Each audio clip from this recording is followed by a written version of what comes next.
ప్రభు అయిన యేసుక్రీస్తు నామంలో అందరికీ వందనాలు. 1 hour 1 book, 1 గంటలో 1 పుస్తకం అనే సిరీస్లో భాగంగా ఈరోజు మనం 2వ రాజుల గ్రంథాన్ని అధ్యయనం చేయబోతున్నాం. 2వ రాజుల గ్రంథం 1వ అధ్యాయం 1వ వచనాన్ని మనం చదువుకుందాం. నాతో కలిసి అందరూ చదవండి. 2వ రాజుల గ్రంథం 1వ అధ్యాయం 1వ వచనం. ఆహాబు మరణమైన తరువాత మోయాబీయులు ఇశ్రాయేలు వారి మీద తిరగబడిరి. అహజ్యా షోమ్రోనులోనున్న తన మేడగది కిటికీలో నుండి క్రిందబడి రోగి అయి, మీరు ఎక్రోను దేవతయగు బయల్జెబూలు వద్దకు పోయి ఈ వ్యాధి పోగొట్టుకొని నేను స్వస్థపడుదునో లేదో విచారించుడని దూతలను పంపగా. తలలు వంచండి, ప్రార్థన చేసుకుందాం. ప్రేమగల మా తండ్రి, 1 గంటలో 1 పుస్తకం అనేటువంటి ఈ సిరీస్లో 2వ రాజుల గ్రంథాన్ని ఈ దినం మేము అధ్యయనం చేయబోతూ ఉండగా మీ వాక్యం ద్వారా మాతో మాట్లాడి మమ్మల్ని బలపరచండి. నిలవబడిన మీ దాసుడు బలహీనుడు, మీరే బలపరచండి. ప్రతి అపవిత్రత మీ రక్తంతో కడగండి, శుద్ధి చేయండి. యోగ్యమైన పాత్రగా మీ సేవకుడిని వాడుకొనండి. ఈ యొక్క పుస్తకం అంతటిని మేము అధ్యయనం చేయబోతూ ఉండగా పరిశుద్ధాత్మదేవ మాతో మాట్లాడి మమ్మల్ని బలపరచమని యేసు నామములో అడుగుతున్నాం తండ్రి, ఆమేన్. గత బైబిల్ స్టడీలో 1 రాజుల గ్రంథాన్ని మరి పోయిన వారం అంతా చదవమని చెప్పాను నేను. ఎవరైనా చదవగలిగారా? మొత్తం ఎంతమంది చదివారు? చేయొద్దండి. దేవునికి స్తోత్రం. దేవుడు మిమ్మల్ని దీవించును గాక. ఈ గ్రంథాన్ని మనం ఇంత విపులంగా ధ్యానించడంలో ఉద్దేశం ఏంటంటే మీరు ఇంకా డీటెయిల్గా చదువుకోవాలని. చాలా క్లుప్తంగా 1 గంటలో ఈ పుస్తకాన్ని మరి మీకు వివరించడంలో ఉద్దేశం ఏంటంటే ఆ పుస్తకం మనం అందరం ఏం చేయాలి? చదవాలని. కనుక ఈ పోయిన వారం ఎవరైతే చదవలేకపోయారో ఈ వారమైనా చదవండి 2వ రాజుల గ్రంథాన్ని. 25 అధ్యాయాలు ఉంటాయి. ఆ 25 అధ్యాయాలని 7 రోజుల్లో మనం చదివి ముగించగలిగితే చాలా విషయాలు మనం నేర్చుకుంటాం. రైట్, మంచిది. హెడింగ్ పెట్టుకోండి, 2వ రాజుల గ్రంథం. గత వారం మనం ధ్యానం చేశాం. 1 రాజులు 2వ రాజులు 2 కూడా ఒకే గ్రంథముగా ఉండేవి హీబ్రూ బైబిల్లో. ఆ తర్వాత దాని గ్రీక్ భాషలోకి తర్జుమా చేసేటప్పుడు సెప్టువజెంట్ అనేటువంటి వారు చేశారు, ఒక 70 మంది బైబిల్ పండితులు. అప్పుడు వాళ్ళు దీన్ని 2 భాగాలుగా విభజించారు. కాబట్టి రచయిత ఎవరు? పోయినసారి ఎవరు అనుకున్నాం మనం? ఇర్మియా అయి ఉండవచ్చు. సేమ్, ఎందుకంటే అదే పుస్తకం కాబట్టి. వ్రాయబడిన కాలము క్రీస్తు పూర్వం 560 నుండి 550 మధ్యకాలంలో. 560 నుండి 550 మధ్యకాలంలో. మూలాంశము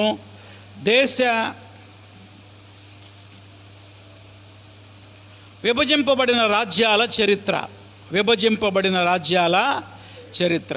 ఎప్పుడు విభజింపబడ్డాయి? ఎవరి కాలంలో జ్ఞాపకం ఉందా?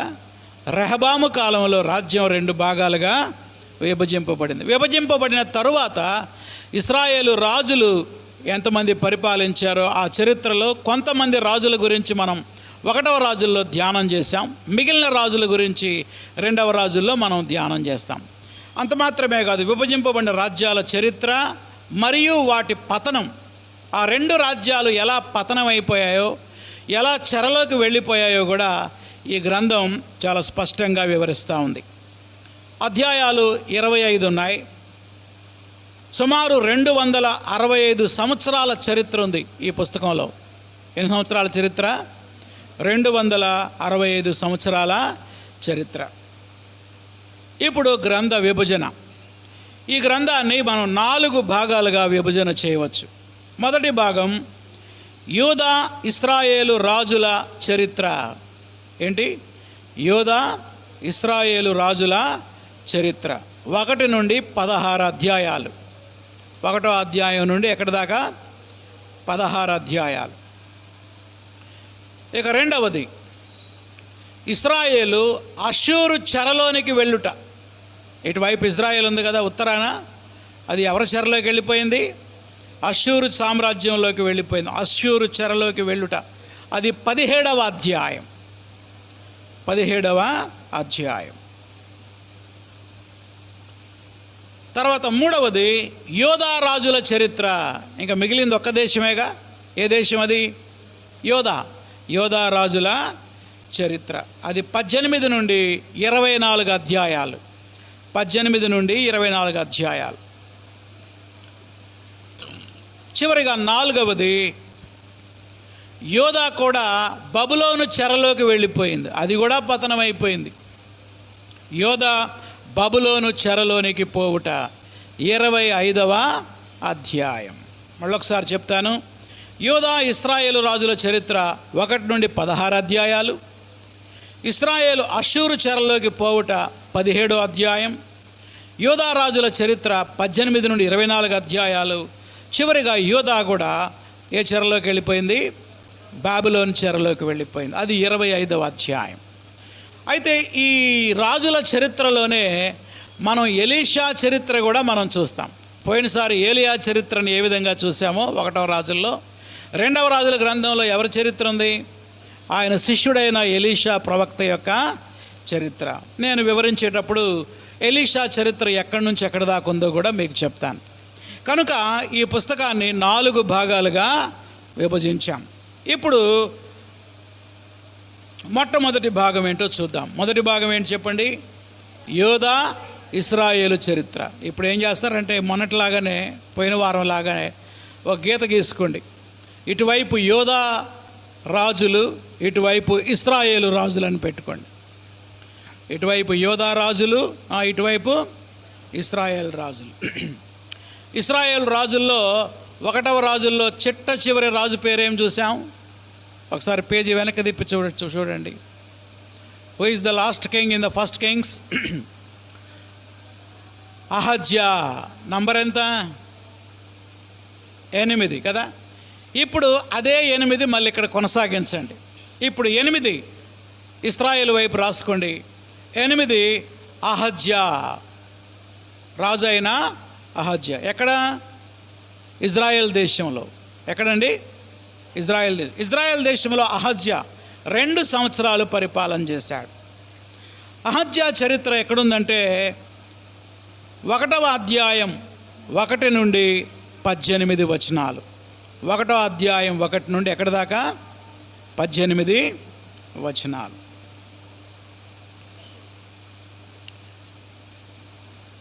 ఇక తర్వాత ఇశ్రాయేలు వైపే రాసుకోండి. 9వ రాజు పేరు యెహోరాము. ఏం పేరు ఈ రాజుగారి పేరు? యెహోరాము. రాము అంటే ఉన్నతుడు అని అర్థం.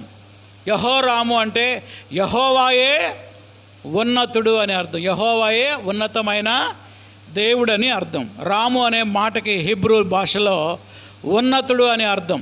యెహోరాము అనగా యెహోవాయే ఉన్నతుడు అని అర్థం. ఈ యెహోరాము 12 సంవత్సరాలు పరిపాలన చేశాడు. ఎన్ని సంవత్సరాలండి? 12 సంవత్సరాలు. ఆయన చరిత్ర 3వ అధ్యాయం నుండి 9వ అధ్యాయం వరకు ఉంది. ఎక్కడి నుంచి ఎక్కడి దాకా? 3 నుండి 9 అధ్యాయాల్లో. ఈ ఇశ్రాయేలు రాజు అయిన యెహోరాము కాలంలోనే ఎలీషా యొక్క జీవిత చరిత్రని మనం చూస్తాం. అందుకే మీరు ఏం చేస్తారంటే దాని కింద బ్రాకెట్లో ఎలీషా ప్రవక్త యొక్క చరిత్ర అని రాసుకోండి. బ్రాకెట్లో ఎలీషా ప్రవక్త యొక్క చరిత్ర. ఎలీషా ప్రవక్త యొక్క చరిత్ర 2వ అధ్యాయం నుండి 9వ అధ్యాయం వరకు, 13వ అధ్యాయంలో కూడా ఉంది. ఆయన 13వ అధ్యాయంలో చనిపోతాడు, ప్రవక్త అయిన ఎలీషా. కాబట్టి ఇప్పుడు చెప్పండి, ఎలీషా ఎవరి కాలంలో ప్రవచనాలు చెప్పాడు? యెహోరాము కాలంలో ప్రవచనాలు చెప్పాడు. ఇప్పుడు మీకు 2 రాజుల పేర్లు చెప్పా కదా, అహజ్యా, యెహోరాము అని. వీళ్ళిద్దరూ ఎవరంటే ఆహాబు, యెజబెలు యొక్క కుమారులు. ఎవరి కుమారులు? ఆహాబు, యెజబెలు. ఆహాబు కుమారుడైన అహజ్యా రాజు అయ్యాడు. 2 ఏళ్లకు చనిపోతే ఆయన కుమారులు లేరు. అందుకని వాళ్ళ తమ్ముడు యెహోరాముని రాజుగా చేశారన్నమాట. ఇప్పుడు యోధా వైపు రండి. యూదా దేశంలో ఎంతమంది రాజులను చూసాం? 1వ రాజుల గ్రంథంలో 4 రాజుల్ని చూసాం. ఎవరు 4వ రాజు పేరు? ఏం పేరు? చూసి చెప్పండి, పర్వాలేదు. యెహోషాపాత్. ఇప్పుడు 5వ రాజు యెహోరాము. ఏం పేరు ఈ రాజుగారి పేరు? యెహోరాము.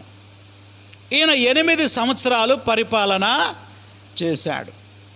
ఆయన జీవిత చరిత్ర 8వ అధ్యాయం 16వ వచనం నుండి 24వ వచనం వరకు మనం చూడొచ్చు. 8వ అధ్యాయం 16 నుండి 24 వరకు. ఇక్కడే బైబిల్ చదివేటప్పుడు చాలామంది కన్ఫ్యూజ్ అవుతూ ఉంటారు. ఒకసారి అందరు నా వైపు చూడండి. ఒకే సమయంలో ఇటు యోధాలో యెహోరాము పరిపాలిస్తున్నాడు, అటు ఇజ్రాయేల్లో కూడా యెహోరాము పరిపాలిస్తున్నాడు. అర్థమైందా మీకు? ఇద్దరి పేర్లు ఒకటే అవటాన చాలామంది 2వ రాజుల గ్రంథం చదివేటప్పుడు కన్ఫ్యూజన్లోకి వెళ్ళిపోతారు. అరే ఇదేంటి, ఈయనెవరు అని. చాలా క్లియర్గా మనం అర్థం చేసుకోవాల్సింది, యోధా రాజ్యంలో యెహోరాము ఎవరంటే యెహోషాపాతు యొక్క కుమారుడు. ఇజ్రాయేల్లో యెహోరాము ఎవరు? ఆహాబు రాజు యొక్క కుమారుడు. అయితే ఇక్కడ ఒక సంఘటన జరిగింది. అందరూ ఒకసారి నా వైపు చూడండి. ఈ యెహోరాము, యోధా రాజ్యంలో ఉన్న యెహోరాము ఆహాబు యొక్క కుమార్తెని వివాహం చేసుకున్నాడు. ఆ అమ్మాయి పేరు అతల్య. ఏం పేరు? అంటే ఇప్పటిదాకా వైరంగా ఉన్న ఈ 2 దేశాలు ఈ వివాహం వల్ల ఏమైనాయి, సంబంధాలు మళ్ళీ కలిసినాయి అన్నమాట. ఇక్కడ బావగారి పేరు యెహోరామే, అక్కడ బావమరిది పేరు కూడా యెహోరామే. మనం మన మన మన భాషలో అర్థం అవ్వాలంటే వీళ్ళిద్దరూ ఏమవుతారు? చుట్టాలన్నమాట. అట్లా పరిపాలన చేస్తూ ఉన్నారు. తర్వాత 6వ రాజు, యోధా రాజుల వైపు 6వ రాజు పేరు అహజ్యా. ఏం పేరు? అహజ్యా. అహజ్యా ఒకే ఒక్క సంవత్సరం పరిపాలన చేశాడు. ఆయన జీవిత చరిత్ర 8వ అధ్యాయం 25వ వచనం నుండి 9వ అధ్యాయం 29 వరకు వ్రాయబడింది. 8:25 నుండి 9:29 వరకు. ఇక్కడ కూడా 2 పేర్లు వచ్చినాయి కదా, గమనించారా మీరు? అటు ఇశ్రాయేలు రాజు ఒక ఆయన అహజ్యా ఉన్నాడు, ఇక్కడ యోధా రాజు కూడా ఒక అహజ్యా ఉన్నాడు. అందుకనే బైబిల్లో చాలా క్లియర్గా రాస్తాడు, యోధా రాజు అయిన అహజ్యా, ఇశ్రాయేలు రాజు అయిన అహజ్యా. నేను మొట్టమొదటి ప్రారంభంలో 2వ రాజు గ్రంథం చదువుతున్నప్పుడు ఏం అర్థమయ్యేది కాదు నా బుర్రకి. అసలు ఏం చెప్తున్నాడు, ఈయనెవరు అని తలగొట్టుకున్నా అర్థమయ్యేది కాదు. చాలా సంవత్సరాలకి దేవుడు అర్థమయ్యే రీతిలో నాకు బోధించాడు. సో నాకు అర్థమైన విషయాలు, నేను నేర్చుకునే విషయాలే ఈరోజు మీకు బోధిస్తూ ఉన్నాను అన్నమాట. మీరు ధన్యులు, ఎందుకంటే నాకు ఇంత క్లియర్గా ఎవరు చెప్పలా. మీరు ఎంత ధన్యులు అంటే మీకు చెప్పడానికి దేవుడు ఒక సేవకుడిని మీకు ఇచ్చాడు. నేను పదే చదువుకొని ఆయా గ్రంథాలు అవి ఇవి చదివి నేర్చుకున్నాను అన్నమాట. నెక్స్ట్ ఇప్పుడు ఇటువైపు రండి, ఇజ్రాయేల్ వైపు. ఇజ్రాయేల్లో ఎంతమంది రాజులు వచ్చారు ఇప్పటికి? 9 మంది రాజులు. ఇప్పుడు 10వ రాజు పేరు యహూ. ఏం పేరు? యహూ. యహూ అనేవాడు ఒక సైన్యాధిపతి, మిలిటరీ కమాండర్ని దేవుడు అభిషేకించి ఆయన్ని రాజుగా చేశాడు. 28 సంవత్సరాలు పరిపాలన చేశాడు. ఎవరి రాజు? యహూ. ఆయన జీవిత చరిత్ర 10వ అధ్యాయంలో మనం చూస్తాం. 10వ అధ్యాయం. ఈ యహూనే ఇజ్రాయేల్ దేశంలో యెహోరామును చంపేశాడు, రాజుని. అంతేకాదు, రాణి అయినటువంటి యెజబెల్ని కూడా చంపాడు. ఎవరు? యహూ అనేటువంటి సైన్యాధిపతి. ఆయన రాజు అయ్యి వాళ్ళిద్దరిని చంపేశాడు అనమాట. ఎవరెవరినంటే రాజు అయిన యెహోరామును చంపాడు, అది దేవుని యొక్క శిక్ష. అంతేకాదు, ఆ యెహోరాము యొక్క తల్లి రాజమాత, ఎవరామె పేరు? యెజబెలు. ఆమెను కూడా యహూ చంపేస్తాడు. అది దేవుని యొక్క శిక్ష. వారికి శిక్ష విధించడానికి దేవుడు యహూ అనేటువంటి సైన్యాధిపతిని దేవుడు వాడుకున్నాడు. ఆయన చరిత్ర 10వ అధ్యాయంలో మనం చూస్తాం. ఇప్పుడు మళ్ళీ ఇటువైపు రండి, యోధా వైపు రండి. యోధా వైపు ఎంతమందిని చూసాం ఇప్పుడు మనం? 6గురిని. 6 తర్వాత 7వది ఎవరంటే ఈమె రాణి అతల్య. రాణి అయిన అతల్య, ఈమె ఒక్కతే స్త్రీ ఈ 2 దేశాలను ఏలిన వాళ్ళల్లో. ఈ అతల్య, ఈమె తల్లి పేరు యెజబెలు.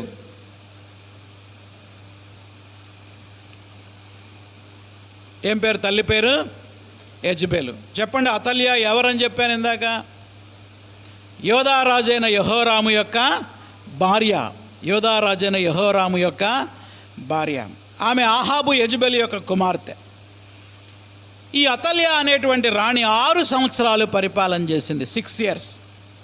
ఆమె జీవిత చరిత్ర 11వ అధ్యాయంలో మనం చూడొచ్చు.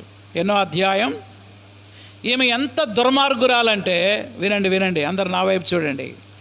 ఈమె తల్లి యెజబెలు ఎంత దుర్మార్గురాలో అంతకంటే ఘోరమైన దుర్మార్గురాలు. ఈమె కథ చెప్తే అసలు మీరు ఆశ్చర్యపోతారు. ఈమె సొంత మనవళ్ళని చంపి రాణి అయింది ఆమె. ఎవరన్నా మనవళ్ళని చంపుతారండి? అసలు మనవళ్ళంటే ఎంత ప్రేమ ఉంటుంది. తన కొడుకు చనిపోగానే అహజ్య ఆమె రాణి అవ్వడానికి మనవాళ్ళు ఎవరైతే ఉన్నారో మనవాళ్ళందరినీ, చిన్నపిల్లలందరినీ చంపేసింది అనమాట. అందరిని చంపి ఎవరన్నా అడ్డం వస్తాడేమోనని ఏమో పోయి సింహాసనం మీద కూర్చొంది. అంత దుర్మార్గురాలు, ఎంత భయంకరమో చూడండి. ఏం పేరు ఈ రాణి పేరు? అతల్యా. ఏమి చచ్చిపోతే యోధా దేశంలో సంబరాలు చేసుకున్నారంట. ఎవరు చచ్చిపోతే? అతల్యా రాణి చనిపోతే. అంటే అంత దుర్మార్గంగా పరిపాలన చేసింది. ఆమె చరిత్ర అంతా కూడా 11వ అధ్యాయంలో మీరు చదవచ్చు. భవిష్యత్తులో రాబోయే దినాల్లో సేవకురాలు స్త్రీల మీటింగ్లో ఈ అతల్యా రాణి గురించి మీకు చెప్తారు. ఈలోపు మీరు చదువుకొని అర్థం చేసుకోవడానికి ప్రయత్నం చేయండి. ఇక 8వ రాజు, యోధా రాజుల్లోనే 8వ రాజు పేరు యోవాషు. ఏం పేరు ఇతని పేరు? యోవాషు. ఇతను ఎవరంటే, అతల్యా రాణి మనవాళ్ళందరిని చంపుతూ ఉంటే, అందరు నా వైపు చూడండి, ఎవరిని చంపుతుంటే? మనవాళ్ళందరిని చంపుతూ ఉంటే ఒకడున్నాడు, వాడికి 1 సంవత్సరమే పిల్లాడు. ఈ పిల్లాడి మేనత్త ఏం చేసిందో తెలుసా? ఈ 1 సంవత్సరం పిల్లాడిని కూడా చంపిద్దని వాడిని తీసుకెళ్ళి దాచిపెట్టి 6 సంవత్సరాలు ఎవ్వరికి తెలియకుండా పెంచి పెద్ద చేసిందనమాట. అంటే దేవుడే ఆ యోవాష్ అనే పిల్లవాడిని దేవుడు కాపాడాడు. సరిగ్గా 7 సంవత్సరాల వయసులో వాడిని యెహోవా మందిరంలోకి తీసుకొని వచ్చి ఆయన్ని రాజుగా అభిషేకించారు. 7 yearsలో. ఆ యోవాషు జీవిత చరిత్ర, ఆయన 40 సంవత్సరాలు పరిపాలన చేశాడు. ఆయన జీవిత చరిత్ర 12వ అధ్యాయం 1 నుండి 21 వచనాల్లో మనం చూడొచ్చు. 1 నుంచి ఎక్కడి దాకా? 21 వచనాల్లో. ఇప్పుడు ఇశ్రాయేలు వైపు రండి. ఇశ్రాయేలు రాజుల వైపు. ఇశ్రాయేలు రాజులు ఎంతమందిని చూసాం మనం? 10 మంది. ఇప్పుడు 11వ వ్యక్తి, 11వ రాజు పేరు యెహోయాహాజు. ఏం పేరు? యెహోయాహాజు. 13వ అధ్యాయం 1 నుండి 9 వచనాలు. యెహోయాహాజు 15 సంవత్సరాలు పరిపాలన చేశాడు. మరి యెహూ ఎంతకాలం పరిపాలన చేశాడు? యెహూ 28 సంవత్సరాలు పరిపాలన చేశాడు.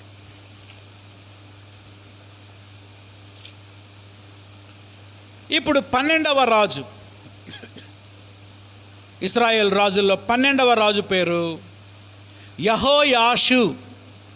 ఏం పేరు ఈ రాజుగారి పేరు? యెహోయాషు. ఆయన 16 సంవత్సరాలు పరిపాలన చేశాడు. 13వ అధ్యాయం 10వ వచనం నుండి 14వ అధ్యాయం 22వ వచనం వరకు. 13వ అధ్యాయం 10 నుండి 14వ అధ్యాయం 22 వరకు.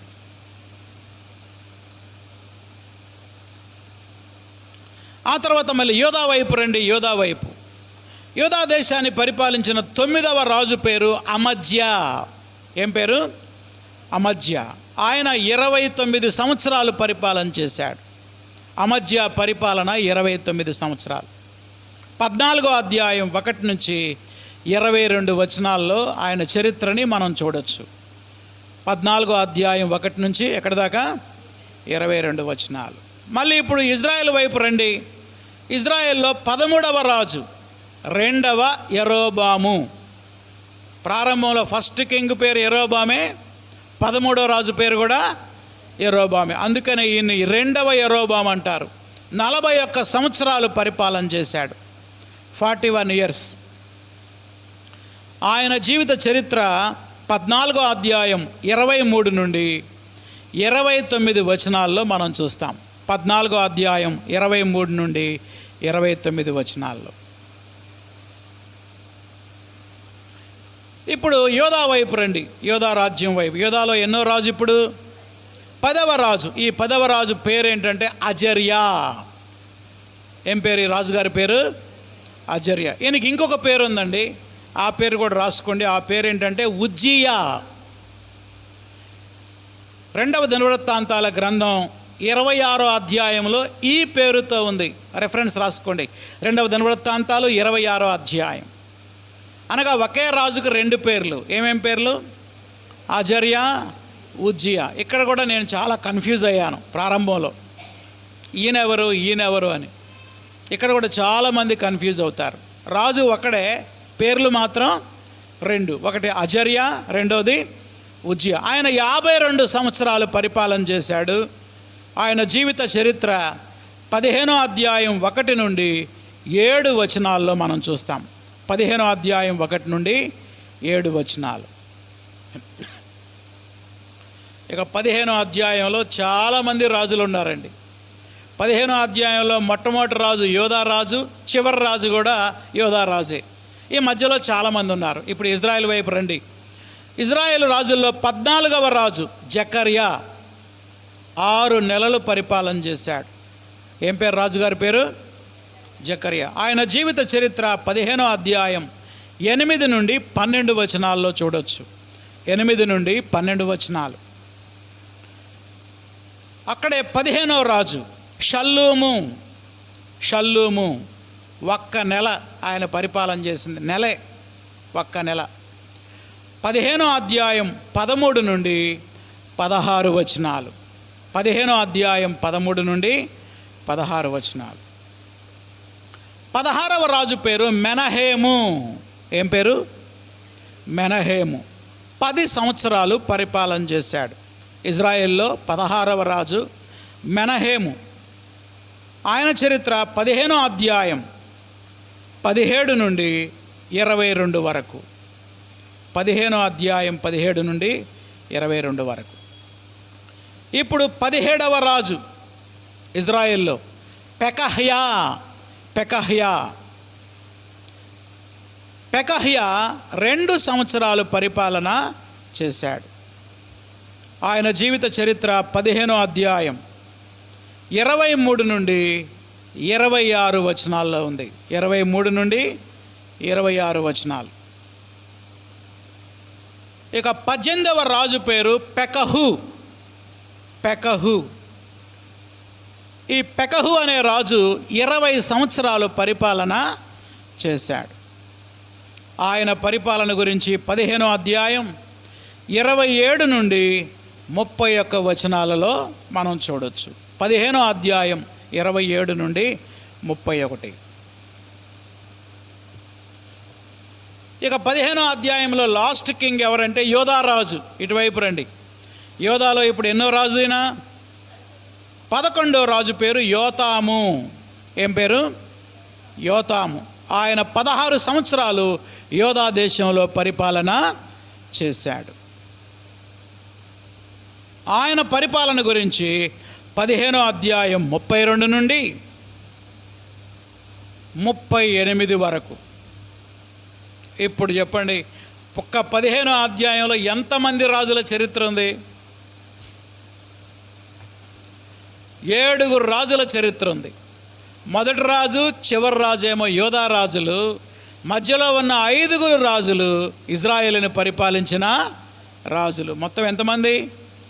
7 రాజుల చరిత్ర క్లుప్తంగా ఒక్క అధ్యాయంలో రచయిత రాశాడు. ఇప్పుడు 15వ అధ్యాయం తర్వాత మళ్ళీ 16లోకి వద్దాం. ఇప్పుడు యోధాలో 12వ రాజు ఆహాజు. ఆహాబు వేరు, ఆహాజు వేరు. ఆహాజు 16 సంవత్సరాలు పరిపాలన చేశాడు. ఎన్నేళ్ళండి? 16 సంవత్సరాలు పరిపాలన చేశాడు. ఆయన చరిత్ర 16వ అధ్యాయం 1 నుండి 20 వచనాల్లో మనం చూడొచ్చు. 16వ అధ్యాయం 1 నుంచి 20 వచనాల్లో. ఇప్పుడు ఇజ్రాయెల్ రాజుల వైపు రండి. 19వ రాజు, లాస్ట్ కింగ్ ఆఫ్ ఇజ్రాయెల్, 19వ రాజు పేరు హోషేయ. 9 సంవత్సరాలు పరిపాలన చేశాడు ఆయన.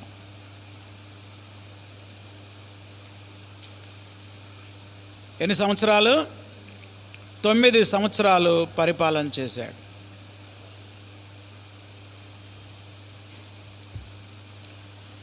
ఆయన చరిత్ర 17వ అధ్యాయం 1 నుంచి 4 వచనాల్లో మనం చూడొచ్చు. 17వ అధ్యాయం 1 నుంచి 4 వచనాలు. ఇదండి యోధా ఇశ్రాయేలు రాజుల చరిత్ర, విభజింపబడిన రాజ్యాల చరిత్ర. ఇది మొదటి పాయింట్. చెప్పండి, మన గ్రంథ విభజనలో రెండో పాయింట్ ఏంటి? ఇశ్రాయేలు చెరలోనికి పోవుట. ఎవరి చెర? అష్షూరు చెరలోనికి పోవుట. హెడ్డింగ్ పెట్టుకోండి, ఇశ్రాయేలు అష్షూరు చెరలోనికి పోవుట. 17వ అధ్యాయం 5 నుండి 41 వచనాలు. 17వ అధ్యాయం 5 నుండి 41. ఆ దినాల్లో ప్రపంచంలో అగ్రరాజ్యం, ఇప్పుడు అమెరికా ఏ విధంగా అగ్రరాజ్యంగా ఉందో, ఇప్పుడు ఆ దినాల్లో ప్రపంచంలో అగ్రరాజ్యం ఏంటంటే అష్షూరు. ఈ అష్షూరు రాజధాని పేరు నీనెవే. ఆ రోజు యోనాని వెళ్ళమని చెప్పింది ఏ ఊరు? నీనెవే. ఆ నీనెవే పట్టణము అష్షూరు దేశానికి రాజధాని.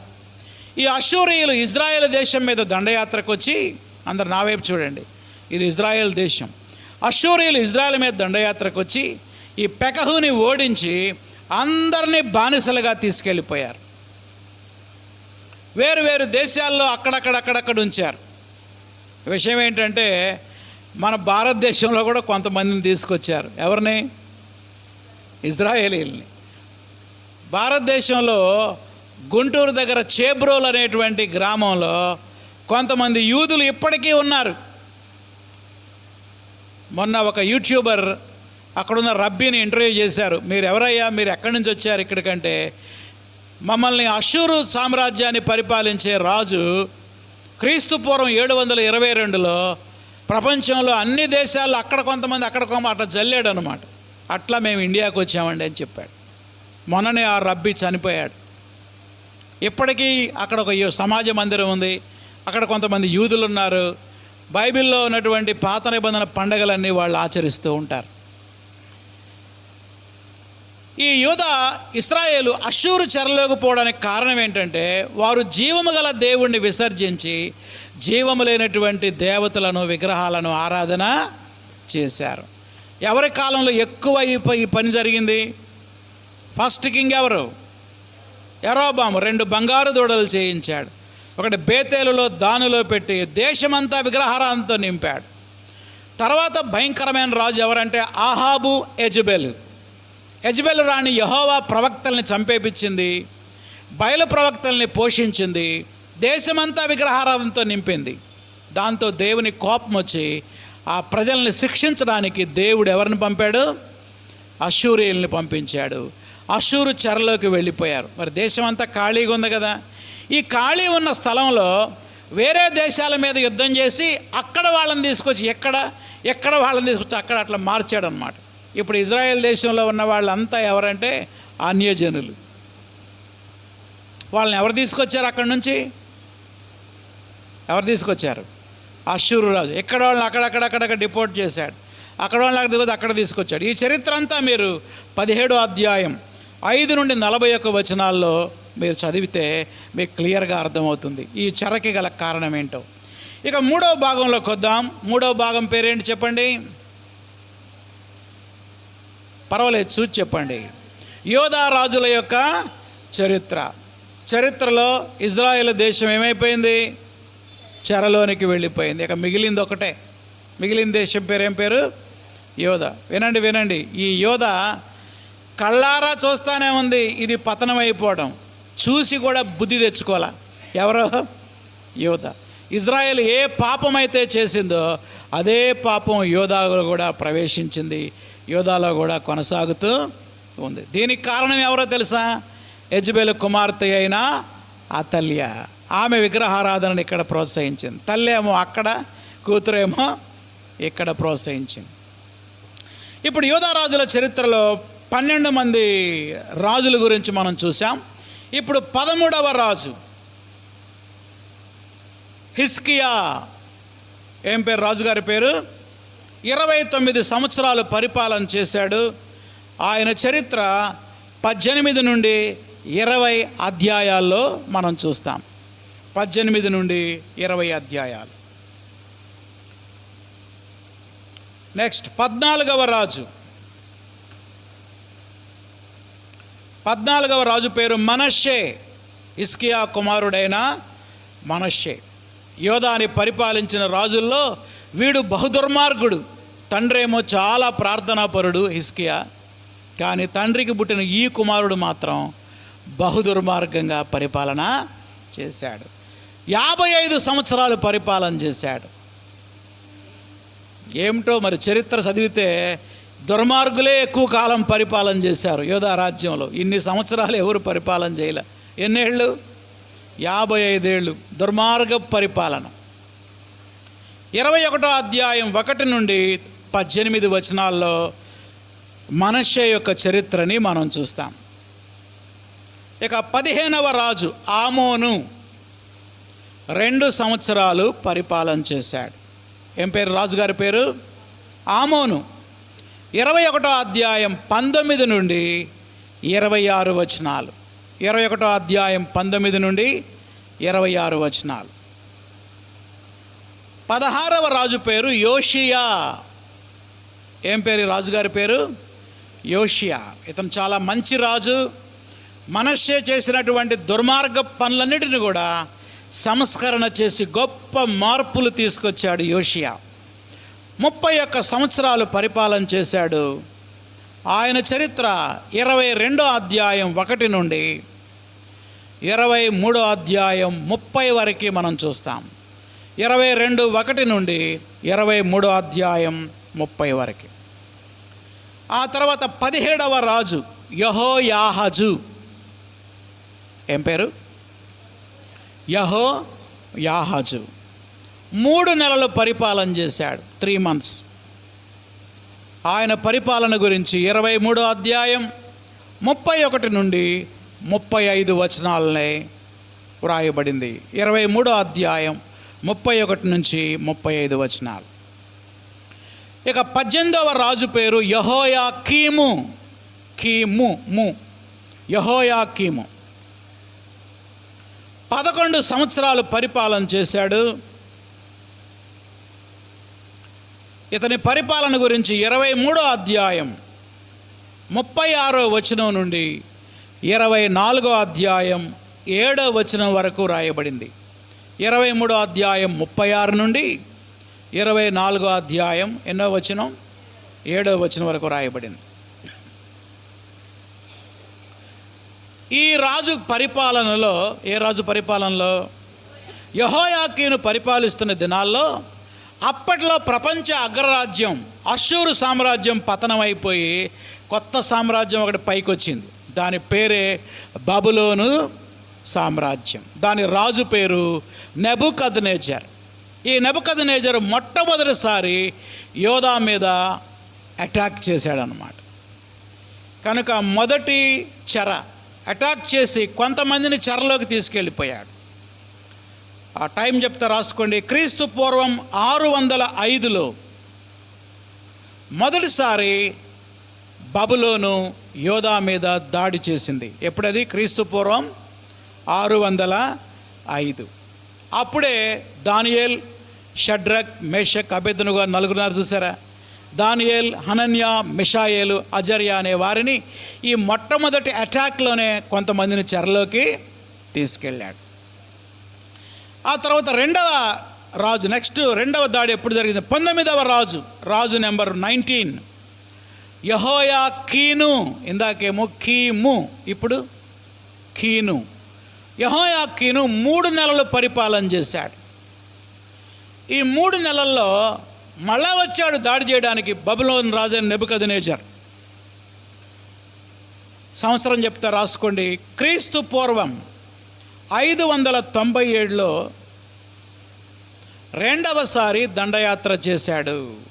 597లో దండయాత్ర చేసి యెహెజ్కేలుని చెరలోకి తీసుకెళ్ళాడు.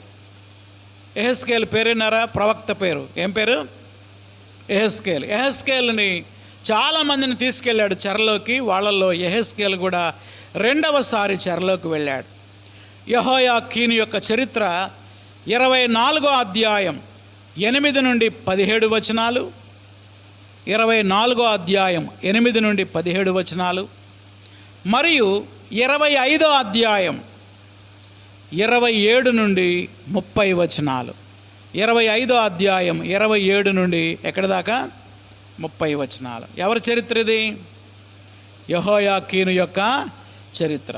ఈయన కాలంలోనే నెబుకద్నెజర్ రెండవసారి దేశం మీద దండయాత్రకు వచ్చి యెహెజ్కేలు లాంటి భక్తుల్ని తీసుకొని వెళ్ళిపోయాడు. ఇక చివరిగా లాస్ట్ కింగ్ 20వ రాజు పేరు సిద్కియా.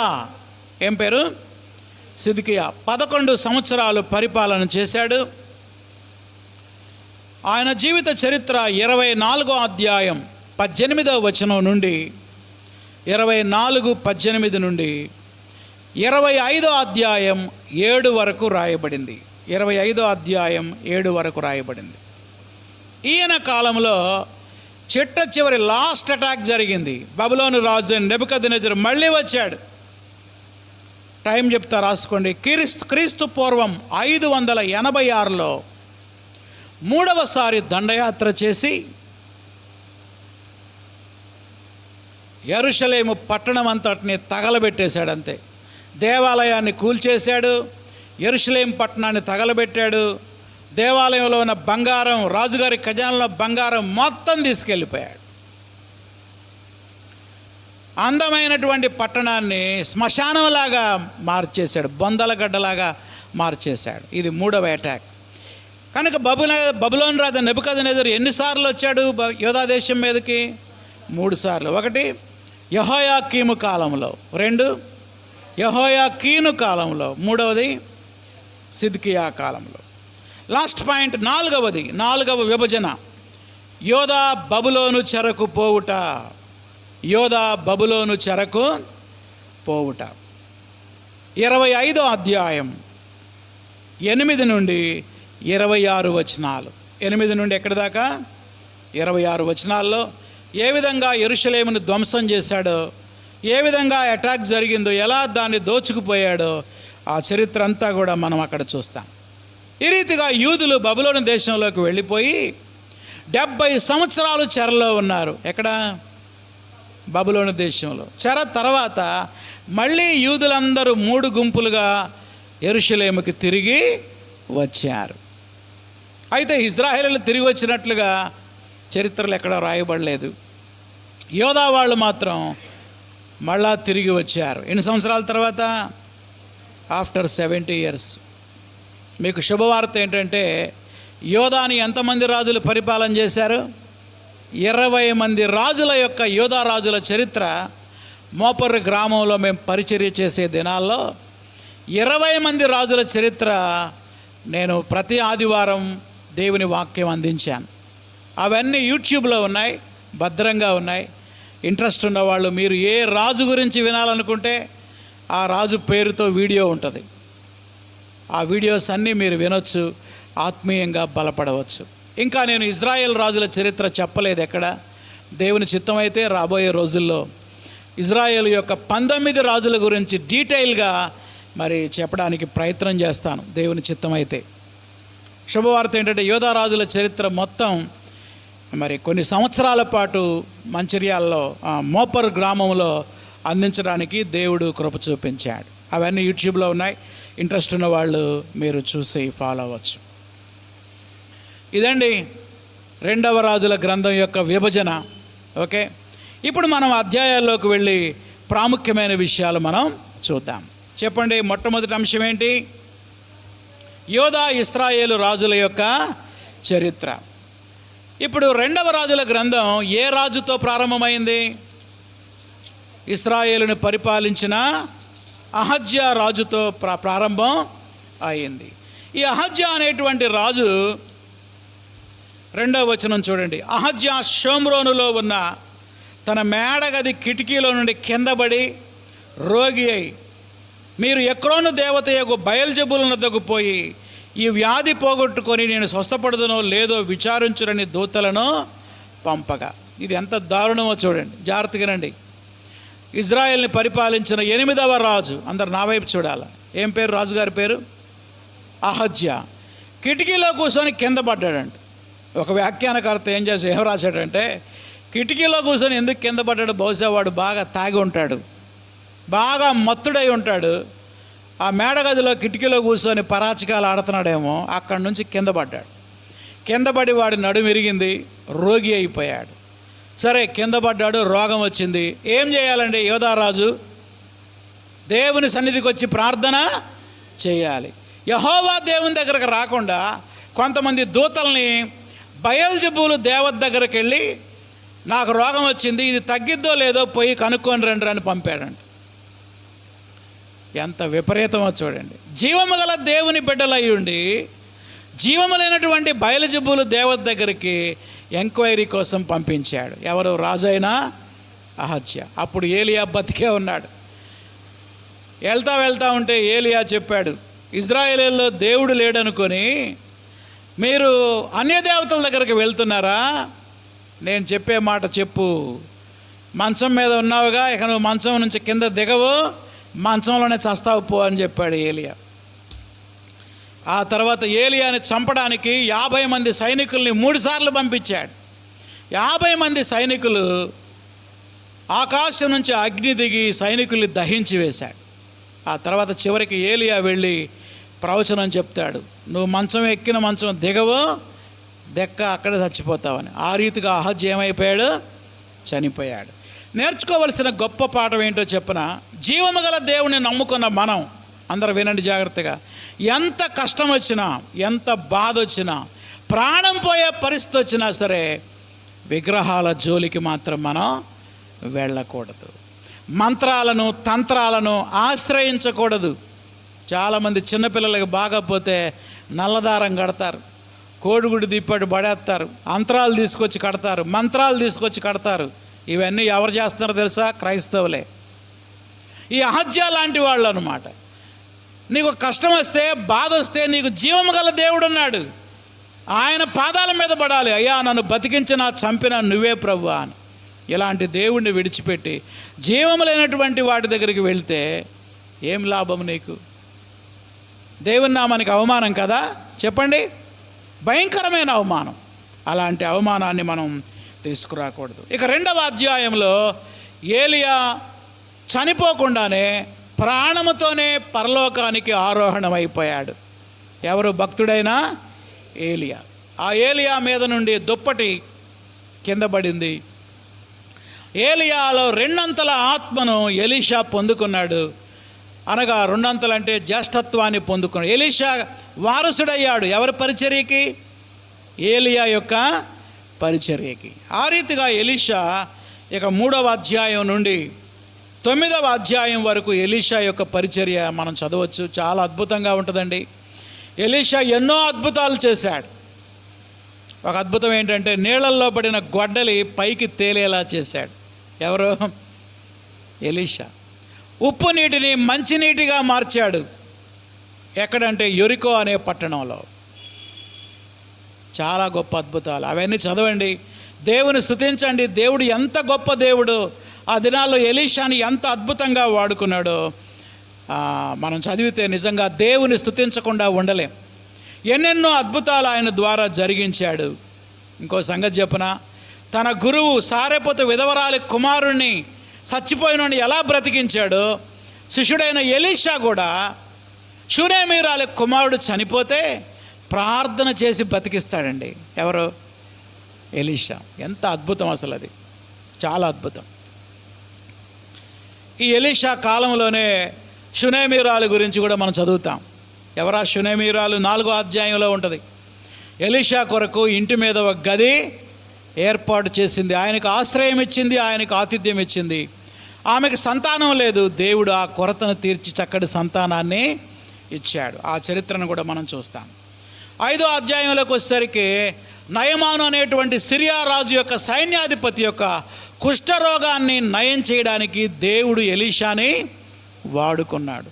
యోర్దాను నదిలో 7 సార్లు మునగమన్నప్పుడు మునగ్గానే పసిపిల్ల దేహంలాగా వచ్చింది. ఎవరికి? నయమానుకి. ఆ తర్వాత ధనం కొరకు ఆశపడి పరిగెత్తాడు గెహాజీ. ఆ గెహాజీకి కుష్ఠరోగం వచ్చేలా చేశాడు.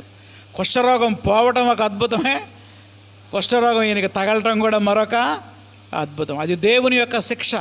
ధనాపేక్షకు గెహాజీకి వచ్చిన శిక్షని మనం 5వ అధ్యాయంలో చూస్తాం. ఆ తర్వాత 7వ అధ్యాయంలో 4 కుష్ఠరోగుల కథ ఉన్నది. ఎన్నో అధ్యాయం? 7వ అధ్యాయం. చాలా అద్భుతంగా ఉంటుందండి ఈ కథ. మరి మీరు గతంలో మీరు విన్నారో లేదో నాకు తెలియదు, కానీ తప్పకుండా 7వ అధ్యాయంలో కుష్ఠరోగుల కథను చదవాలి.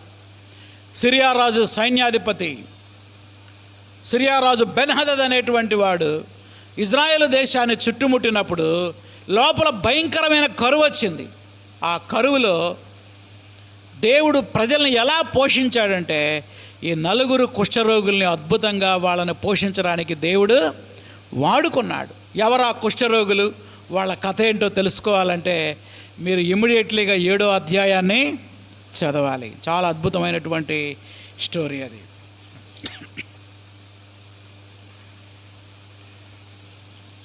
ఇక యోధాని పరిపాలించినటువంటి రాజుల్లో మంచి రాజులు ఎక్కువ మంది ఉన్నారు. ఒకే ఒక్కడు చెడ్డ రాజు. ఏం పేరు అతని పేరు? దుర్మార్గుడు మనష్షే. కానీ ఇజ్రాయెల్ని పరిపాలించిన రాజుల్లో ఎక్కువ మంది చెడ్డ రాజులు ఉన్నారు, మంచి వాళ్ళు చాలా తక్కువ. ఇంకొక తేడా ఏంటో చెప్పనా? యోధా రాజులు అందరూ కూడా దావీదు గోత్రంలో నుంచే వచ్చారు, యోధా గోత్రం నుంచే. కానీ ఇజ్రాయెల్ని పరిపాలించిన రాజులు డిఫరెంట్ గోత్రాల నుంచి వచ్చారు. ఒక రాజును చంపి ఇంకొకడు రాజు అయ్యాడు, వాడిని చంపి ఇంకొక రాజు అయ్యాడు.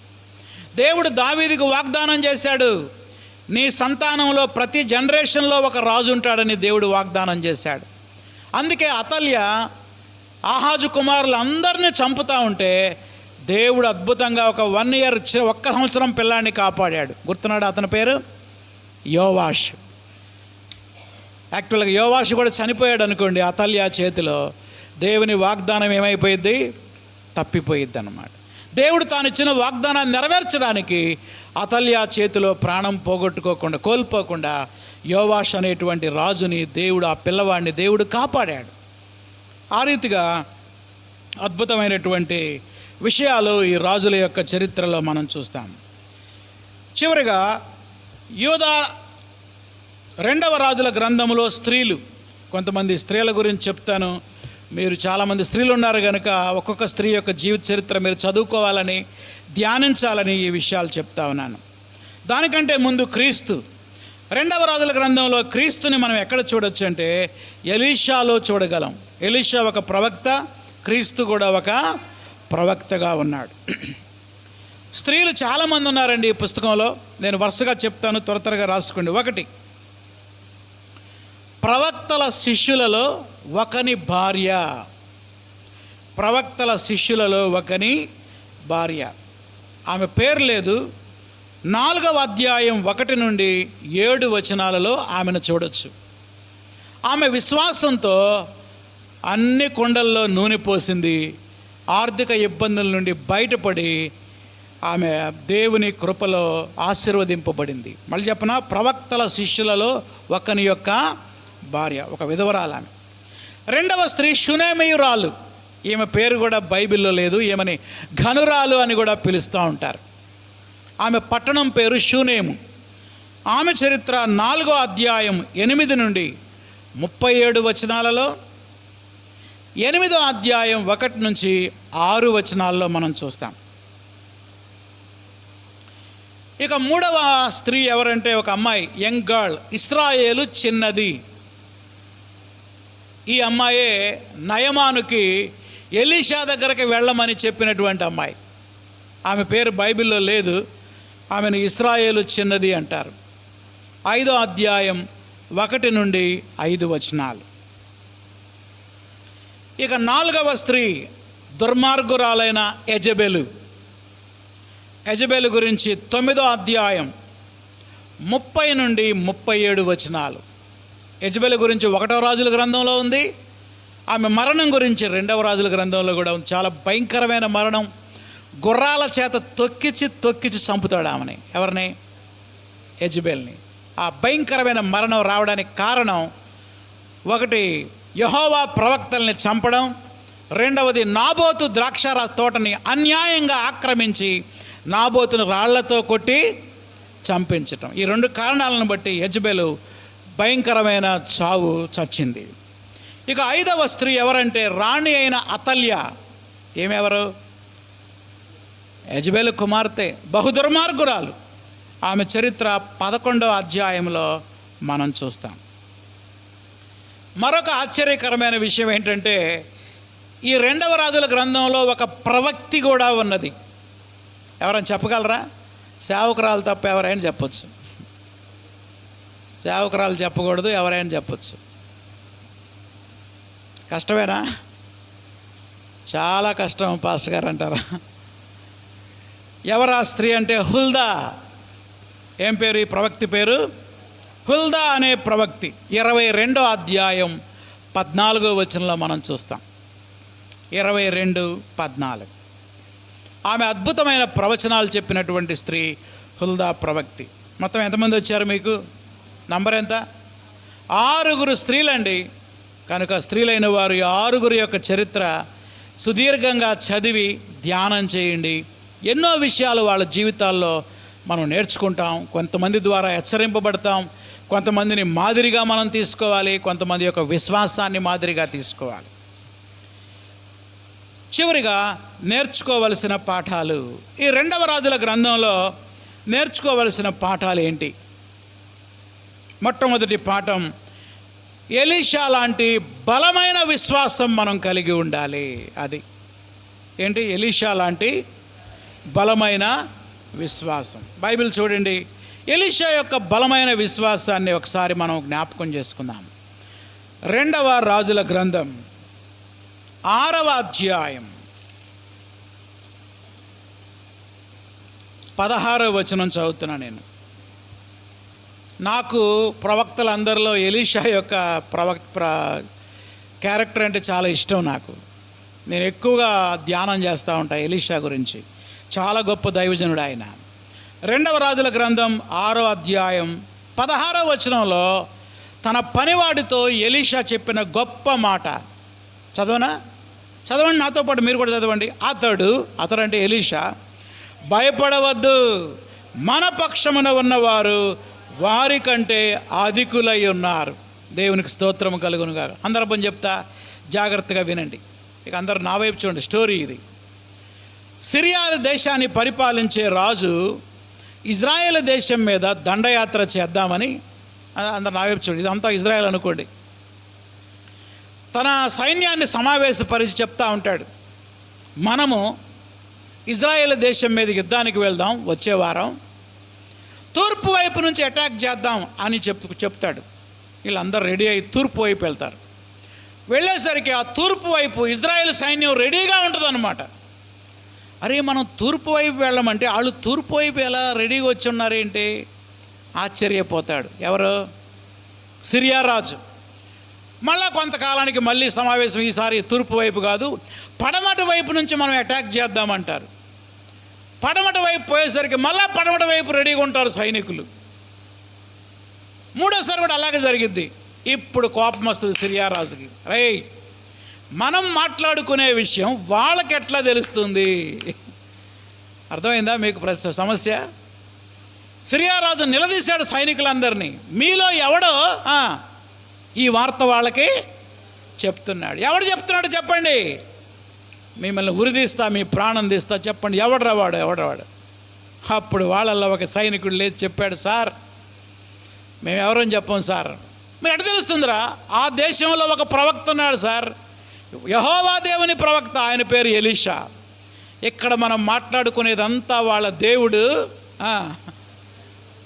ఆ ఎలీషాకి చెప్తాడు. ఆయన పోయి వాళ్ళ రాజుకి చెప్తాడు. ఆయన సామాన్యమైన ప్రవక్త కాదు సార్, డైరెక్ట్గా దేవునితో మాట్లాడుతూ ఉంటాడు. ఓ అలాగా, అట్లయితే ముందు వాడిని చంపేయండి రా అన్నాడు. ఎవరిని? ఎలీషా. ఈయన అనుకున్నాడు ఎలీషాని చంపడం ఈజీ అనుకున్నాడు. ఎందుకంటే ఈ సిరియా రాజుకి యెహోవా దేవుని గొప్పతనం తెలియదు, ఎలీషా యొక్క గొప్పతనం కూడా తెలియదు. అప్పుడు కొంతమంది వేల మంది సైన్యాన్ని ఒక్క మనిషిని చంపడానికి పంపించాడు. ఎవరిని చంపడానికి? ఎలీషా అతని పనివాడు పండుకొని నిద్రపోతూ ఉన్నారు. పొద్దున్నే పనివాడు లేచి కళ్ళు తుడుచుకుంటా బయటకు వచ్చి చూసేసరికి చుట్టూ రథాలే, చుట్టూ గుర్రాలే. గబగబా ఎలీషా దగ్గరకు వచ్చి, ఓ నా ఏలినవాడా, మన పని అయిపోయింది, సిరియా రాజు సైన్యాన్ని పంపించాడు, ఇక మన ప్రాణం అయిపోయినట్టే, నువ్వు పోతావు, నీ దగ్గర ఉన్నందుకు నేను కూడా చేస్తా అని భయపడి గుండెలు అవిసేలా కొట్టుకుంటున్నాడు. అప్పుడు ఎలీషా ఆ పనివాడితో పలికిన మాటే మనం చదివిన మాట. ఏమన్నాడు చూడండి, 16వ వచనం. అతడు భయపడవద్దు, మన పక్షమున ఉన్నవారు వారికంటే అధికులు. ఎంత ధైర్యం అండి, ఎంత విశ్వాసం. మనమైతే గడగడ ఒడిగిపోయేవాడు కదా. అసలు ఒక మనిషి కత్తి తీసుకొని మన ఇంటి చుట్టూ తిరుగుతున్నాడంటే మనకు నిద్ర పట్టదు. ఎలీషాను చంపడానికి కొన్ని వేల మంది సైన్యం వస్తాయి. ఈయనంటే ఎట్లా మాట్లాడుతున్నాడు? కారణం ఏంటో తెలుసా? ఆయనకి దేవుని మీద ఉన్న అచంచలమైన విశ్వాసం. ప్రియులారా, విశ్వాసం ఎప్పుడు భయపడదు, గుర్తుపెట్టుకోండి. దేవుని బిడ్డలమైన మనకు అలాంటి బలమైన విశ్వాసం ఉండాలి. వెంటనే ఆ పనివాడిలో ఉన్న భయాన్ని తొలగించడానికి ఎలీషా ఒక ప్రార్థన చేస్తాడు. ఏమిటా ప్రార్థన తెలుసా? ప్రభువా, వీడి కళ్ళు తెరిపించయ్యా అని ప్రార్థన చేస్తాడు. వెంటనే దేవుడు పనివాడి కళ్ళు తెరవగానే దేవదూతల సైన్యాన్ని అతడు కనపడేలా చూస్తాడు. చూడండి దేవదూత సైన్యం ఎంత ఉందో. దేవదూతల సైన్యం 17వ వచనం. యెహోవా, వీడు చూచున్నట్లు దయచేసి వీరి కళ్ళు తెరవమని ఎలీషా ప్రార్థన చేయగా యెహోవా పనివాని కండ్లను తెరవజేసింది కనుక ఎలీషా చుట్టూ పర్వతములు, అగ్ని, గుర్రముల చేత, రథముల చేత నిండి ఉండుట చూచెను. ఇందాకేమో పట్టణం చుట్టూ మోహరించారు శత్రువులు, ఇప్పుడు ఎలీషా చుట్టూ దేవుని సైన్యం మోహరించింది. చాలాసార్లు మనం కూడా భయపడతా ఉంటామండి. మనకి సైతానంటే భయం, దయ్యాలంటే భయం, శత్రువులంటే భయం. దేవుని బిడ్డలమైన మనం ఏ వ్యక్తికి భయపడకూడదు, ఏ శక్తికి భయపడకూడదు. ఎందుకు? 34వ కీర్తనలో రాయబడింది, యెహోవా యందు భయభక్తులు గలవారి చుట్టూ ఆయన దూత కావలి ఉండి వారిని రక్షించును. తర్వాత ఏమైందో ఇక నేను చెప్పను, మీరు ఇంటికి వెళ్ళి చదువుకోండి, అద్భుతంగా ఉంటుంది తర్వాత ఏమైందో స్టోరీ. రైట్, 2వ పాఠం, లెసన్ నెంబర్ 2. గెహాజీ లాంటి ధనాపేక్ష ఉండకూడదు. ఎవరి లాంటి ధనాపేక్ష? గెహాజీ. నయమాన్ అనేటువంటి వ్యక్తికి రిఫరెన్స్ రాసుకోండి, 5:20. గెహాజీ ధనాపేక్ష ఎక్కడుంది? 5:20. నయమాన్ వచ్చాడు, కుష్ఠరోగం తగ్గించుకున్నాడు. మళ్ళీ ఎలీషా గారి దగ్గరకు వచ్చి చెప్తున్నాడు, సార్ మీరు చెప్పినట్టు నేను యోర్దాను నదిలోకి వెళ్ళి 7 సార్లు మునిగాను సార్, అంతా తగ్గిపోయింది, చిన్న కానుక తీసుకోండి సార్ అన్నాడు. చిన్న కానుక ఎంతో తెలుసా? 34 కిలోల బంగారం. అదంట చిన్న కానుక అంట. ఎవరి దృష్టిలో? నయమాను దృష్టిలో. అంత ధనవంతుడు అనమాట ఆయన. ఎలీషా ఏమన్నాడు తెలుసా? నీ డబ్బులొద్దు, ఏమొద్దు, వెళ్ళిపో అన్నాడు. రూపాయి కూడా నేను తీసుకోను అంటాడు. మనమైతేనా మనకిస్తే బాగుండే అనుకుంటాం. ఎలీషా అంటే నాకు అంత ఇష్టం, ఎందుకంటే ఆయన క్యారెక్టర్ అన్నమాట. ఆయనలో ఏ ధనాపేక్ష లేదు. మనమేమి ఎవరైనా ఇస్తే బాగుండే అనుకుంటాం. ఆయన ఇస్తంటే వద్దన్నాడు. ఎవరు ఇస్తంటే ఎవరైనా వద్దంటారా? సామెత ఉందిగా, ఇచ్చేవాడు వచ్చి సచ్చేవాడు కూడా లేచి వస్తాడంట. ఇచ్చేవాడు ఉంటే సచ్చేవాడు కూడా లేచి వస్తాడు. కానీ ఎలీషా, నీ డబ్బు కానీ నీ బంగారం కానీ నాకు ఏమొద్దు, నువ్వు వెళ్ళిపో అని చెప్పాడు. నయమాను బతిమలాడినా కానుక తీసుకోలేదండి. పక్కనే ఉండి గెహాజీ అనుకుంటున్నాడు, మా యజమానుడు పిచ్చోడు, అరే ఇస్తానంటే వద్దంటాడు ఏంది, నేను పోయి తీసుకుంటా అని మనసులో అనుకున్నాడు. ఎవరో? గెహాజీ. వాడు రథం ఎక్కి వెళ్ళిపోతూ ఉంటే నయమాను ఆయన ఆ రథం వెనకమాల వీడు పరిగెత్తాడు. గెహాజీ ఎంత పరిగెత్తాడు తెలుసా? రథం యొక్క స్పీడ్ కంటే వేగంగా పరిగెత్తాడు. పరిగెత్తి 4 అబద్ధాలు చెప్పి ఆ బంగారం తెచ్చుకున్నాడు. తెచ్చుకొని ఇంట్లో దాచిపెట్టుకొని ఏం ఎరగనట్టు ఎలీషా దగ్గరకు వచ్చేట. గెహాజీ ఎక్కడికి వెళ్ళావంటే, నేను ఎక్కడికి పోయాను సార్, ఇంట్లోనే ఉన్నాను సార్ అని. అప్పుడు ఎలీషా అంటాడు, నువ్వు ఆ రథం దగ్గరికి వెళ్తున్నప్పుడు నా మనసు నీతో కూడా రాలేదా? ధనము బంగారం సంపాదించుకోవడానికి ఇది సమయమా? ఆత్మలు సంపాదించాలి మనం. నువ్వు ఆ ధనాన్ని కోరుకున్నావు కాబట్టి నీకు నీ సంతానానికి నయమానికి వదిలిన కుష్టు నీకు సదాకాలం వచ్చునుగాక అన్నాడు. స్పాట్లోనే అతను కుష్ఠరోగం వచ్చేసింది. కనుక దేవుని బిడ్డలమైన మనకి ధనం ఎంతైనా ఉండొచ్చు, కానీ ఏముండకూడదు? ధనాపేక్ష ఉండకూడదు. ఇది ఒక భయంకరమైన హెచ్చరిక. చాలామంది ధనాపేక్షతో ఎంతో పాపంలో పడిపోతున్నారు.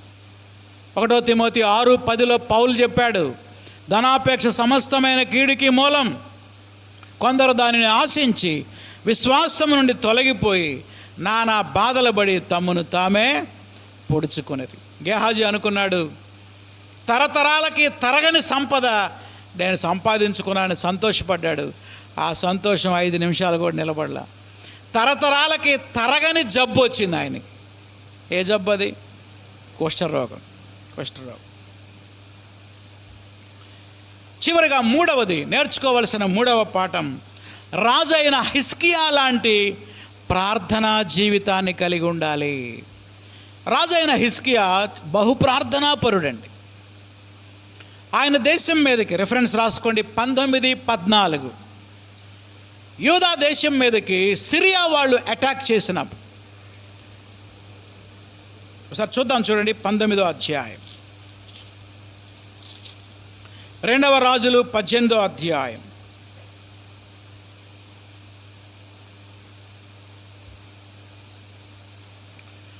యూదా దేశం మీదకి ఎప్పుడంటే ఆల్రెడీ వినండి, నా వైపు చూడండి, అష్షూరీయులు ఇజ్రాయేలుని చెరలోకి తీసుకెళ్లారు.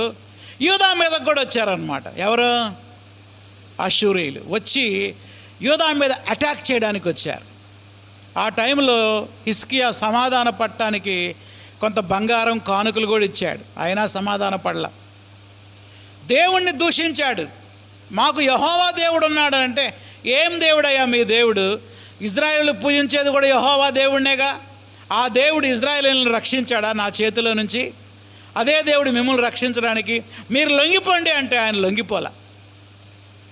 అష్షూరు రాజు ఒక భయంకరమైన ఉత్తరం రాశాడు హిజ్కియాకి.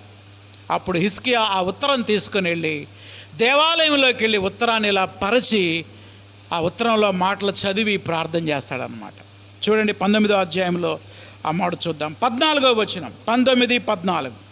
హిజ్కియా దూతల చేతిలో నుండి ఆ ఉత్తరం తీసుకొని చదివి యెహోవా మందిరంలోకి పోయి యెహోవా సన్నిధిలో దాన్ని విప్పి పరచి యెహోవా సన్నిధిలో ఇట్లని ప్రార్థన చేశాను. దేవుడు హిజ్కియా ప్రార్థన విన్నాడు. అష్షూరు సైన్యంలోకి ఒక దేవదూతని పంపించాడు. ఒక్క రాత్రిలో 185,000 మంది అష్షూరు సైన్యాన్ని చంపేశాడు దేవదూత. అనగా హిజ్కియా ప్రార్థనకి జవాబు వచ్చిందా రాలేదా? మహా గొప్ప ప్రార్థనా పరుడండి హిజ్కియా. అలాంటి ప్రార్థన పరులుగా మనం ఉండాలి. మనకి ఏ కష్టం వచ్చినా బాధ వచ్చినా ఎవరున్నారు? మనకి జీవము గల దేవుడు ఉన్నాడు. ఆయన సన్నిధిలోకి వెళ్ళి ప్రార్థన చేయాలి. అయ్యా వాళ్ళు ఇలా అంటున్నారు, ఇలా అంటున్నారు, నాకు ఈ కష్టం వచ్చింది, ఈ బాధ వచ్చింది, నువ్వు తీర్చు ప్రభువా అని మనం ప్రార్థన చేస్తే హిజ్కియా ప్రార్థన ఆలకించిన దేవుడు మన ప్రార్థన కూడా ఆలకిస్తాడు. ఈ 3 ప్రాముఖ్యమైన పాఠాలు. ఇక మీరు ఈ వారమంతా 25 అధ్యాయాలు చదవండి. రేపే ప్రారంభించండి. వచ్చే గురువారం లోపు ఈ పుస్తకాన్ని కంప్లీట్ చేయండి. ప్రతి ఒక్కరూ కంప్లీట్ చేయడానికి ప్రయత్నం చేయండి. ప్రార్థనాపూర్వకంగా చదవండి. దేవుడు మీతో మాట్లాడతాడు, మాతో మాట్లాడతాడు, మనందరితో మాట్లాడతాడు. ప్రార్థన చేసుకుందాం. తలలు వంచండి. ఒక నిమిషం తల వంచి మన హృదయాల్లో ప్రార్థన చేసుకుందాం. ప్రభువా, ఎలీషా లాంటి బలమైన విశ్వాసం నాకు కూడా దయచేయి ప్రభువా అని ప్రార్థన చేసుకుందాం. మన పక్షమున ఉన్నవారు వారికంటే అధికులు అని తన విశ్వాసాన్ని వ్యక్తం చేశాడు. నువ్వు కూడా భయపడుతున్నావేమో, బాధపడుతున్నావేమో, సోదరుడా సోదరి, ప్రార్థన చేసుకో. ఎలీషా లాంటి బలమైన విశ్వాసం దయచేయమని ప్రార్థన చేసుకుందాం. గేహాజీలాగా ధనాపేక్ష ఏమైనా ఉందా? ప్రార్థన చేసుకుందాం. ప్రభువా, నాలో ధనాపేక్ష లేకుండా చేయి ప్రభువా. డబ్బుల విషయంలో నమ్మకంగా ఉండటానికి సహాయం చేయమని ప్రార్థన చేసుకుందాం. హిజ్కియా లాంటి ప్రార్థనా జీవితం నాకు కూడా దయచేయి ప్రభువా అని ప్రార్థన చేసుకుందాం. ప్రేమగల మా తండ్రి, ఈ రాత్రి వేళ ఈ బైబిల్ స్టడీలో 2వ రాజుల గ్రంథాన్ని అధ్యయనం చేయడానికి మీరు కృప చూపించారు. నాయన రాజుల యొక్క చరిత్ర మా కోసం మీరు రాసి ఉంచినందుకు వందనాలు. ఎలీషా లాంటి విశ్వాసం మాకు దయచేయండి. హిజ్కియా లాంటి ప్రార్థనా జీవితం దయచేయండి. నాయన గెహాజీ లాంటి ధనాపేక్ష మాలో లేకుండా నిన్ను ప్రేమించేవారుగా ఉండటానికి కృప చూపండి. ఎంతోమంది స్త్రీల జీవితాలు కూడా దీనిలో రాసిపెట్టావు ప్రభువా. మా సహోదరులు ఆ జీవిత చరిత్రలో చదివి ధ్యానించి ఆత్మీయంగా బలపరచబడటానికి సహాయం చేయండి. ఈ వారమంతా మీ కృప, మీ కాపుదల దయచేయమని, చేరువచ్చిన బిడ్డలందరినీ దీవించమని యేసు నామములో అడుగుతున్నాం తండ్రి, ఆమేన్. ప్రభు యేసు రక్తమే జయం, అపవాది క్రియలకు లయం. ప్రభు యేసు రక్తమే జయం, అపవాది క్రియలకు లయం. ప్రభు యేసు రక్తమునకు సంపూర్ణ విజయం, అపవాది క్రియలకు అనంత నాశనం. హల్లెలూయా, స్తుతి స్తోత్రం, ఆమేన్. మన తండ్రి అయిన దేవుని ప్రేమ, ప్రభు అయిన యేసుక్రీస్తు కృప, పరిశుద్ధాత్మన్యుని సహవాసము, కాపుదల ఇప్పుడు ఎల్లప్పుడూ సదాకాలం మనకు తోడై ఉండునుగాక, ఆమేన్. అందరికీ వందనాలు. God bless you. Thank you.